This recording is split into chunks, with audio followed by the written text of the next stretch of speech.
Hello everyone. I hope you're all enjoying Shadows of the Erdtree.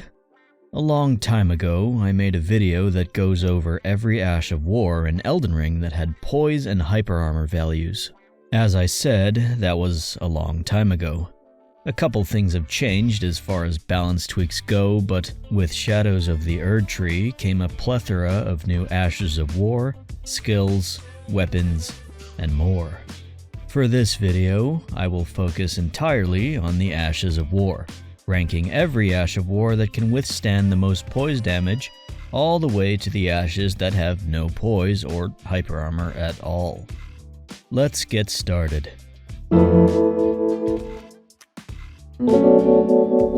Kicking off our list, we have all the Ashes of War that have super armor. As a quick refresher, this type of armor allows the user to withstand any attack in the game without being poise broken or staggered. In this tier, we had Endure, Golden Slam, Ground Slam, Lion's Claw, Storm Assault, and Loretta's Slash. We now have Savage Lion's Claw, Spinning Gravity Thrust, and Palm Blast. It's worth noting that Loretta's Slash and Storm Assault have super armor once they become airborne, not as they begin to strike on the ground. I've also never expected Palm Blast to have super armor, but dear God, it does, and it's insane. Fist weapon enthusiasts, make the most of this.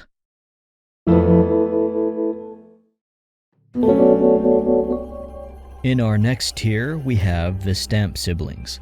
Executing the first part of this Ash of War grants the user super armor, along with 1,350 poise. This is the highest amount of numerical poise obtainable in-game. Executing the second part of this Ash of War will immediately dispel the super armor and transitions into an attack that uses a hyper armor modifier to determine how much poise damage can be withstood. Using these skills requires frame-perfect timing in order to get a punish using those follow-ups. Best of luck.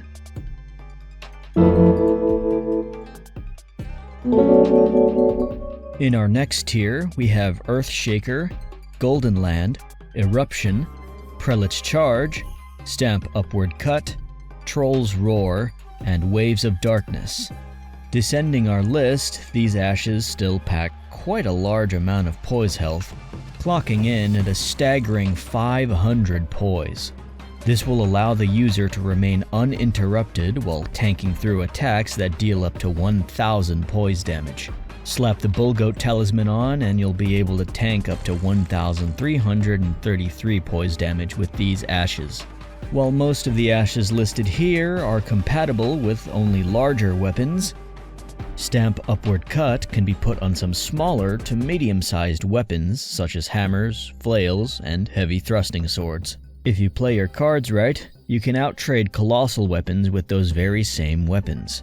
Pretty scary to be fighting some of the most oppressive weapon classes in the game, knowing they can win trades against the largest weapons in the game.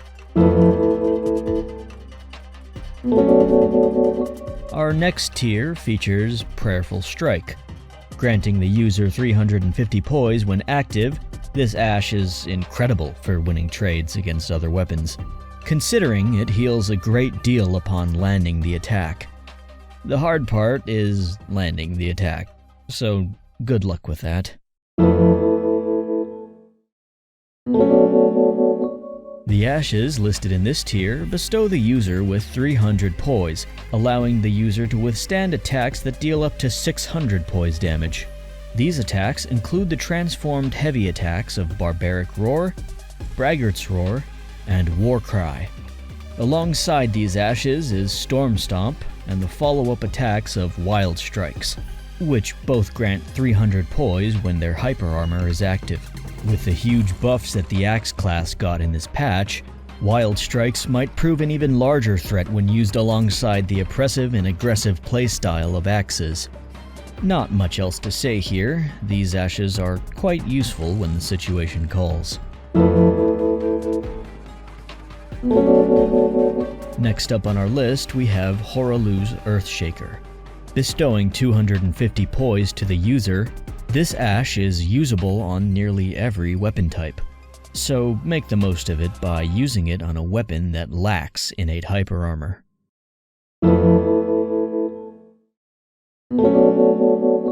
In this tier, we had Gravitas and Lightning Ram. We now have the Poison Flower blooms twice, and Egon's Drake Hunt. These ashes bestow 200 poise to the user during active hyper armor frames. To my knowledge, Egon's Drake Hunt is the only bow skill that offers any type of hyper armor. Not sure how useful that is considering how slow it is, but hopefully it sees some usage somewhere.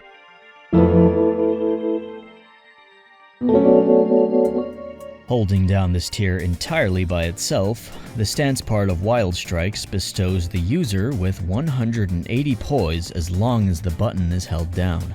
As tempting as it may be to hold the skill button down and keep swinging, it's best to keep applying the stance as it will refill your poise health to full upon hyper armor activation. Now is a good time to mention that every Ash of War listed in the numerical tiers will refill your poise health to full upon activation of your hyper armor. Some of the ashes that use super armor also refill your poise health. I'll leave some kind of notation when I get the chance. This next tier features two ashes, Stormcaller and Kick. Both of these ashes grant the user 150 poise upon hyper armor activation. Kick was not always like this. As of patch 1.12, Kick will now grant you hyper armor. On paper, this is a very good change, but I've yet to see how it performs in practice. I would love to hear how this ash is treating you all. Hey, how's it going? Post-update Struggler here. Kick is kinda crazy now.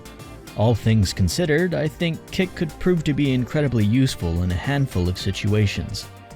With the Bullgoat Talisman, you can use Kick's hyper armor to withstand the two-handed light attacks of curved greatswords, halberds, greatswords, and any attack that deals less poise damage than those listed. Also remember that this Ash of War can be put on nearly any weapon in the game. In addition, take note that Kick can true combo into almost every light attack in the game. This has horrific implications depending on how you use it. Here's an example.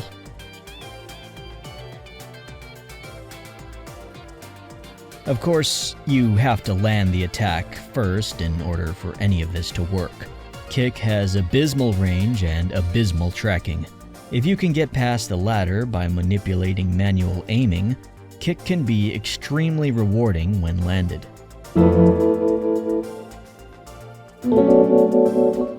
Yet another one ash tier.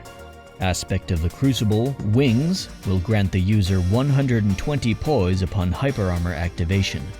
I know a good portion of you are creaming your jeans with the inclusion of this Ash of War, and to that, I must say, understandable.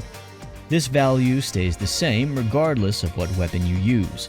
Twin Blade enthusiasts are gonna have a blast with this one, to say the least. This tier features the Ashes of War that use the level 3 hyper armor modifier. This is the same amount of poise you get when you fully charge a heavy attack with your weapon. As such, this modifier scales entirely with what class of weapon you're using, with colossal weapons getting the most out of this modifier, and daggers getting the least out of it.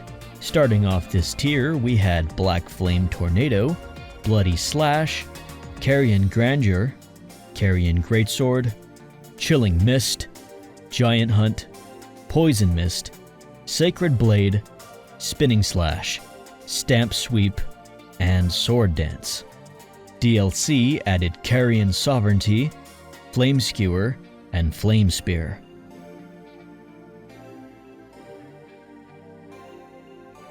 The more you play through the DLC, the more you'll be saying, oh, they gave an incredibly powerful projectile attack hyper armor. Why would they do that? Don't ask me, I don't know.